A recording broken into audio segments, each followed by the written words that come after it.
book. Now we go to the second book, which is Zero Limits, जहाँ state of zero पे पहुंचना, जहाँ पे divinity step in करती है ना? By using the 4 statements, I love you, I'm sorry, please forgive me, thank you. Right so ये वाली हमारी 4 स्टेटमेंट्स हैं जीरो लिमिट पे पहुंचने के, जहां जिसको एक्सपीरियंस करना पड़ेगा वहां पे पहुंच के कि किस तरह से इंस्पिरेशन हमारी लाइफ से एक्टिवेट होने लग जाती है। डिविनिटी है हमारे अंदर बट हमने उसको सुला रखा है अभी। मतलब जैसे सूरज है और सामने बहुत सारे काले बादल है ना? सो डिविनिटी है, सन है, होता है। जब बहुत घने काले बादल होते हैं तब भी सन होता है, लेकिन सूर्य की रोशनी चमक नहीं पाती है क्योंकि हमने आसपास worry, anger, fear, over thinking के क्लाउड्स को लगा रखा है। तो हम उसके बारे में सीख रहे हैं, जहां पे डॉक्टर ह्यूलिन ने अपनी डायरी में कुछ कुछ कुछ कुछ छोटे छोटे ऐसे एनेक्डोट्स लिखे हुए हैं, अभी हम वो पढ़ रहे हैं। So yes, let's read that and Neha will be reading for us. Good morning, ma'am. Good Good morning, morning, everyone. Neha. Good morning. We were wondering which Neha is it. Is Neha Dhamija, Neha Thakur, Neha Singh? So yeah. Okay. Yes, 12th of June. But today is 12th of 12th of June. July. Yes, 12th of July. 12th of June 2005. Thinking and blame are memories replaying. See figure C.2. The soul can be inspired by divine intelligence without knowing what the heck is going on. The only requirement. So the soul can be inspired by divine intelligence without knowing what the heck is going on. The only requirement for inspiration, divine creativity, is for self identity to be self identity. To be self identity requires incessant cleansing of memories. This is the punchline of this book. अगर हमको self identity यानी कि आई की power को activate करना है अपने अंदर, देन इट रिक्वायर्स इनसेजेंट का मतलब है बिना रुके क्लेंजिंग ऑफ मेमोरीज। क्यों बिना रुके बोला है उन्होंने? क्योंकि साथ साथ हम बहुत गार्बेज इकट्ठा भी करते जा रहे हैं। Neha, you there? Ma'am, I've asked her to leave and rejoin, and she'll be हाँ doing that. ठीक है, no problem. So to be self identity requires incessant cleaning of memories, cleansing of memories. That means हमको एक भी second के लिए भूलना नहीं है इन पावरफुल वर्ड्स का प्रभाव, which is thank you, I love you, and we have to constantly keep cleaning, है ना? That way। तो मैं मास्टरमाइंड का सेशन ले रही थी अभी कुछ दिन पहले, आई थिंक 2 दिन पहले, 10 बजे वाला सेशन, और उसमें मैं यही बता रही थी कि हमारे पुराणों में लिखा हुआ है कि जब हम 1,26,000 बार, अगर 25,000, सॉरी, 1,25,000 बार जब हम कोई भी मंत्र जाप कर लेते हैं तो हमारे अंदर से डिविनिटी वैसे एक्टिवेट होती है। ये तो हमारे मतलब इंडियन जो वो होते हैं सारे, जो हमारे पुराने उपनिषद, पुराण, वेद, उनमें ये लिखा हुआ है कि 1,25,000 बार अगर हम लगातार, तो वो इट्स नॉट दैट एक दिन में करना है, लाइक वो क्यूमुलेटिव होता रहता है। आज आपने किए 1,000, कल आपने किए 2,000, उसके बाद नेक्स्ट डे आपने किए कितने, जब क्यूमुलेटिव जब 1,25,000 हो जाता है, उसके बाद आपको सिद्धि, कहते हैं ना मंत्र जाप से सिद्धि प्राप्त होना, तो उससे आपको सिद्धि सिद्धि प्राप्त होने का मतलब क्या होता है? सेल्फ आइडेंटिटी थ्रू होपोनोपोनो, जिसके बारे में लिखा गया है। इसका मतलब सिद्धि, हमारे अंदर से डिवाइन इंटेलिजेंस हमको गाइड करना शुरू कर देती है, बिकॉज हमारी मेमोरीज क्लीन हो जाती हैं। अब जो पहले वो चीज होती थी कि नहीं, you can trust the world, people are not good, जरूर ऐसा हुआ होगा, स्टोरी टेलिंग जो हमारे मन में चलती रहती है, डाउट्स आते रहते हैं, फियर्स आते रहते हैं, ओवर थिंकिंग होती है क्योंकि पास्ट में आपने बहुत तकलीफें अपने जीवन में देखी है ना? तो जिसके कारण हम एक ओवर थिंकर बन जाते हैं, वरियर बन जाते हैं, छोटी छोटी चीजों के बारे में वरी होने लग जाता है, वो चीजें हमारी क्लीन होने लग जाती हैं क्योंकि अब हमको वो है ही नहीं ना, हमारे पर्सनालिटी में ही एग्जिस्ट नहीं करती है। मतलब तो ओवर थिंकर हम रहेंगे ही नहीं, वरी हम करेंगे ही नहीं, क्योंकि जो मेमोरी जिसके कारण हमको वरी होती रही थी, वो मेमोरीज जिसके कारण जब किसी ने हमारे साथ चीटिंग किया था इसलिए हम लोगों पे मिसट्रस्ट करने लगे आज, तो वो मेमोरी चली जाती है, वो याद ही नहीं रहती हमारे सिस्टम में, वो क्लीन हो गई है क्योंकि इतनी पावरफुली आई लव यू की एनर्जी उसके ऊपर इल्यूमिनेट कर रही है, दैट अपने आप सब बदल जाता है, या that way. So memories are constant companions of the subconscious mind. They never leave the subconscious mind to go on vacation. They never they never leave the subconscious mind to go on retirement. Memories Am I never audible? stop. Hanji, you are. So just read this. It'll Yes, become ma'am. easier for me. Yeah, यहाँ से आप दोबारा शुरू करो because ये बहुत important paragraph है. हाँ जी, ma'am. Memories are constant companions of the subconscious mind. They never leave the subconscious mind to go on vacation. They never leave the subconscious mind to go into retirement. Memories never stop their incessant replaying.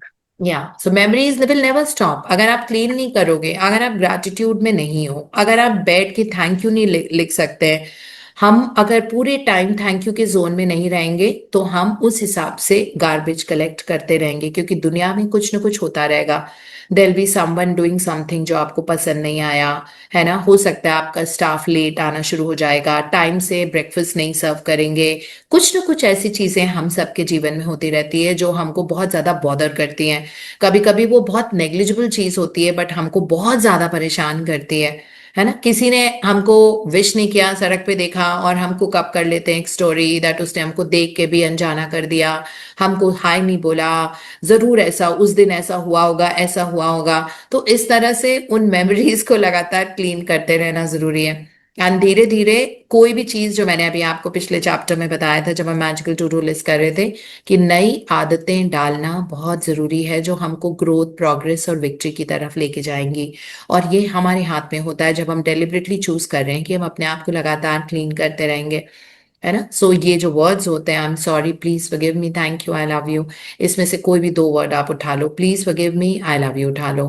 Please forgive me, thank you बोलते रहो. सिर्फ thank you बोलते रहो, है ना. सिर्फ आई love you बोलते रहो. ऐसा कुछ नहीं कि आपको चारों सेंटेंसेस बोलने हैं अगर आपको बहुत कंफ्यूजन हो रही है तो. It is as simple as that. और ये कोई वैसी वाली इंग्लिश भी नहीं है कि अगर भाषा नहीं आती है तो हम नहीं कर पा रहे हैं, बिकॉज इसमें लिखा है मेमोरीज नहीं तो कभी वेकेशन पे नहीं जाएंगी. ऐसा कभी नहीं होता है कि वो रिटायरमेंट ले लें, मेमोरीज वेकेशन पे चली जाएं, दिमाग खाली हो जाए.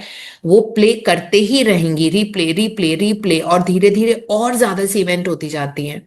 Right, this is what we need to know. हाँ जी. The man of lost tale.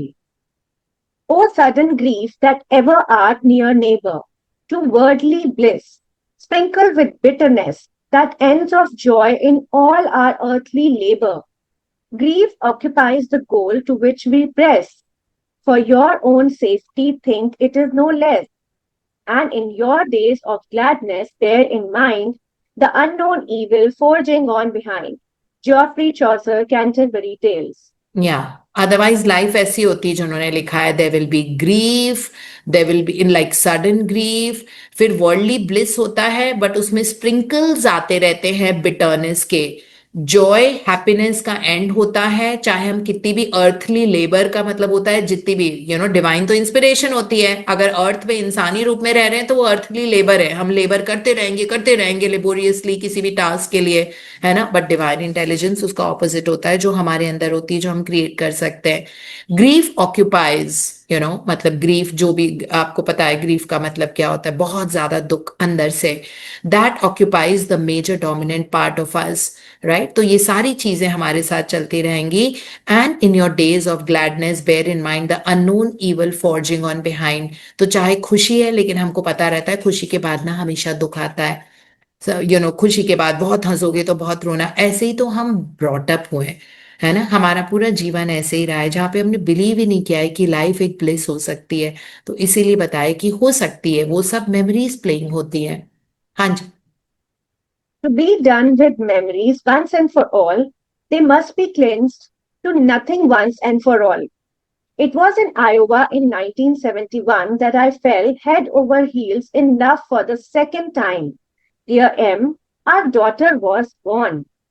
As I watched my wife care for M, I fell deeper and deeper in love with both of them.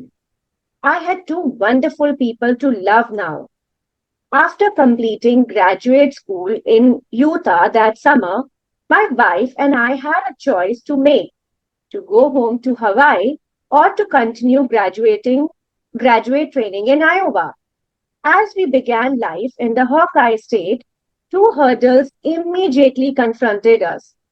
First, M had never stopped crying after we brought her home from the hospital. Second, the worst winter of the century in Iowa set in. Each morning for weeks on end, I kicked the bottom inside of the front door of our apartment and hammered its edges with my hands to break the entombing ice on the other side.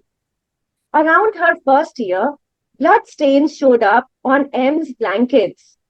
Only now, as I write this sentence, I realize that the constant crying was her reaction to the severe skin problem that was diagnosed later. I cried many a night as I helplessly watched M in fitful sleep, scratching herself. Steroid medications proved powerless to help her. By age 3, blood seeped continuously from cracks in the crooks of M's elbows and knees. Blood wept from cracks around the joints of her fingers and toes. Thick mantles of hard skin covered the inside of her arms and around her neck. One day, 9 years later, after we had returned to Hawaii, I was driving home with M and her sister. Suddenly, without conscious forethought, I found myself turning the car around and heading in the direction of my office in Waikiki. Oh, you folks have come to visit me, Morna said quietly as the three of us trooped into her office. As she shuffled papers on her desk, she looked up at M. Did you want to ask me something? She said softly. M stretched out both arms, revealing years of pain and grief etched in them up and down like Venetian scrolls. Okay, came Morna's reply, and she closed her eyes. What was Morna doing? The creator of self-identity, Ho'oponopono, was doing self-identity, Ho'oponopono. A year later, 13 years of bleeding, scarring, pain, grief, and medications had come to an end. Self-identity Ho'oponopono student. या सो ये doctor ह्यूलन का अपना experience है।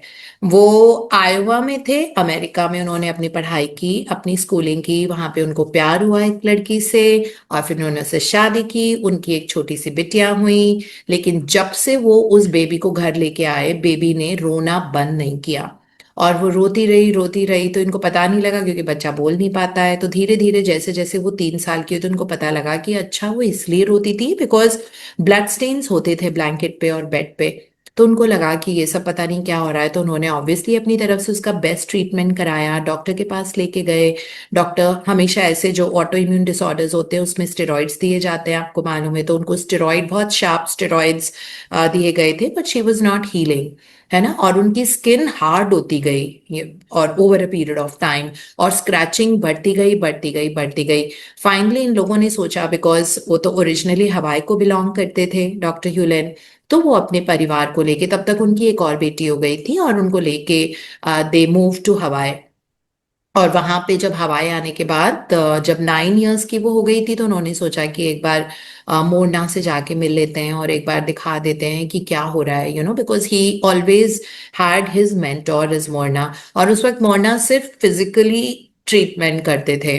I mean ये वाला prayer नहीं आया था, वो लंबा जो प्रेयर होता है तो वही वाली प्रेयर करती थी। तब तक ये नहीं था कि कोई भी बोल सकता है आई love you, thank you, please forgive me, I am sorry, तब तक ये सब नहीं था। तो वो मोरना के पास फिजिकल प्रेजेंस में उनके घर या जो भी उनका प्लेस ऑफ वर्क था वहां जाना पड़ता था। तो डॉक्टर ह्यूलेन अपने अपने परिवार को वहां पे लेके गए और मोरना ने पूरा देखा बहुत अच्छे से, और फिर देखा कि उनकी बेटी वहां पे भी तब स्क्रैच करती जा रही है अपने पूरी बॉडी में, आर्म्स पे। तो मोरना ने उसको क्लीन किया और she just closed her eyes, like Morna closed her eyes, और उन्होंने सारी और अपने अंदर, मोरना के अंदर अपनी जो मेमोरीज थी उसको क्लीन किया। एंड अ ईयर लेटर, यहाँ पे 15 इयर्स ब्लीडिंग के बाद, इतना पेन, इतना ग्रीफ, इतने मेडिकेशन, फाइनली सब खत्म हो गया, है ना। तो कुछ साल लगे होने में, लेकिन पूरी तरह से वो प्रॉब्लम जड़ से खत्म हो गई और उसके बाद कभी भी नहीं आई। तो ये इतना बता रहे हैं डॉक्टर ह्यूलेन और डॉक्टर जो वाइटाले को उन्होंने अलाउ किया अपनी लाइफ से उनका खुद का एक एक्सपीरियंस बताने के लिए कि किस तरह ऐसी प्रॉब्लम जो डॉक्टर्स आइडेंटिफाई नहीं कर पा रहे थे कि क्या हो गया, और उनको स्टेरॉइड्स पे रखा हुआ था, और इतनी हाई डोज स्टेरॉइड्स आपको पता है हड्डियां वीक होने लग जाती है ना, और स्टेरॉइड्स के अपने सिम्टम्स होते हैं कि आप बहुत मोटे होने लग जाते हो, वो सब भी साथ होता है। एंड स्टेरॉइड इलाज नहीं है उस प्रॉब्लम की कि सिम्टम को अरेस्ट कर लेगा वो फॉर द टाइम बीइंग, जब तक आप स्टेरॉइड लेते रहोगे, ट्रीटमेंट नहीं है वो, है ना। So it is just a palliative treatment कि जब तक आप लेते रहोगे तब तक वो ऐसा होगा। लेकिन आप देखिए कितने सुंदर तरीके से, इतने अच्छे से उनकी बेटी पूरी तरह से ठीक हुई, और 15 साल में उनकी वो प्रॉब्लम पूरी तरह से चली गई। ऑब्वियसली वो कम होनी शुरू पहले हो ही गई होगी, बट 15 साल में वो पूरी चली गई। Yeah, so I think Neha, we'll just read so much today, and thank you so much. Thank you. Although your network didn't work, but then we felt your presence throughout.